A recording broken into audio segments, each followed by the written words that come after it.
Halo semuanya, perkenalkan saya Edward dari mahasiswa Unpri Fakultas Psikologi semester 6 malam. Nah, kali ini saya bakal ngebahas soal sisi gelap dan dilema dari sosial media. Nah, zaman sekarang kan nggak bisa dipungkiri bahwasannya semakin berkembang zaman, semakin berkembang pula sosial media. Semua pada berlomba-lomba mendapat pengguna terbanyak. Nah, zaman sekarang nih kita kalau nggak ngapa-ngapain juga ya buka HP. Kalau lagi ngumpul sama temen ke mall, ujung-ujungnya bosen ya buka HP, menghindari topik-topik pembicaraan yang nggak penting gitu.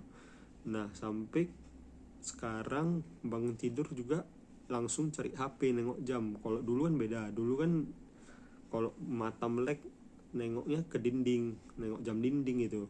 Nah, sekarang buka HP, nengok jam, mata masih melek, udah nengok notif WA, nge-scroll IG gitu. Saking nggak sadarnya mungkin HP ini tahu kalau kita itu jam berapa bangun, jam berapa tidur, jam berapa sibuk ataupun senggang. Bisa jadi dia juga tahu bahwasannya kita ini di introvert kah atau extrovert gitu. Nah, jadi si sosial media ini dibuat dari algoritma yang sengaja ngebuat kita makin lama untuk nge-scroll Instagram. Ya, padahal tujuan utamanya kan dulu untuk mempermudah komunikasi dari orang yang jauh atau udah lama nggak jumpa gitu. Algoritma ini diciptakan untuk membelah menjadi dua pihak gitu, menurut saya, karena jadinya ada pihak A, pihak B. Saya misalnya percaya kalau pihak A ini apa yang diungkapkan dia ini semuanya benar gitu. Jadi kalau tergesit dari tampilannya pihak B muncul di beranda, pastinya kan jadi emosional kita meningkat gitu. Pasti kita bakal nge-scroll lebih lama. Itu dia tujuannya sekarang. Berbeda dengan tujuan utamanya yang dulu, yaitu untuk mempermudah komunikasi. Zaman sekarang juga sosmed ibaratnya nafas bagi manusia.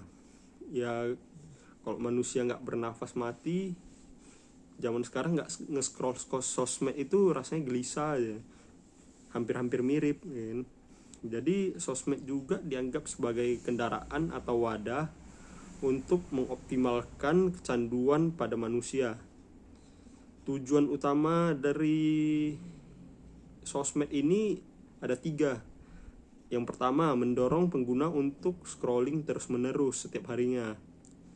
Rata-rata pengguna Instagram per hari itu 8 jam dari riset yang telah diuji coba.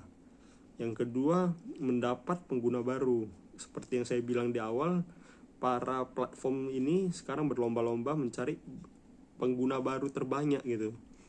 Ketiga, tujuannya adalah bisnis, untuk mendapatkan uang sebanyak-banyaknya dari iklan, dari ads gitu. Terkhusus yang terakhir yang saya bilang, itu sengaja didesain dengan algoritma itu yang fungsinya dapetin data pribadi, habit si pengguna.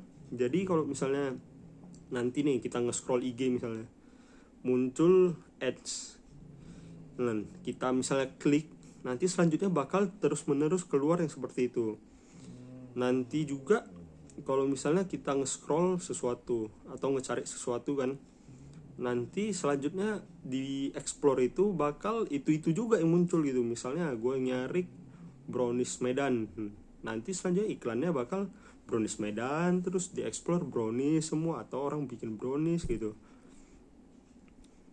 Nah, jadi efek negatifnya itu gini, kalau kita kebanyakan memakai sosmed itu si pengguna, efek negatifnya yang pertama itu putus asa. Misalnya gini, di saat si salah satu manusia ini atau sumber lagi kesulitan ekonomi nih, terus dia scroll IG, scroll, nampak iklan cara mudah untuk kaya atau pinjol gitu, diklik, nanti selanjutnya iklan itu bakal muncul dan mempengaruhi otak kita, mempengaruhi psikis. Jadi kita ujung-ujungnya bakal ngecoba gitu, dari explore, nyoba, mencari tahu, ujung-ujungnya ternyata ditipu itu.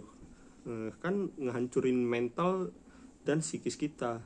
Apalagi misalnya sekarang banyak influencer atau orang-orang kaya yang merambah di dunia entertain kayak YouTube, Instagram, Twitter. Misalnya kita juga lagi kesulitan ekonomi kan, jadinya kalau banyak melihat mereka, jatuhnya kan self talk kita juga hancur gitu, karena lebih condong ke rasa iri, dengki melihat mereka. Kenapa orang bisa maju tapi kenapa kita lambat gitu, masih di sini aja pergerakan kita.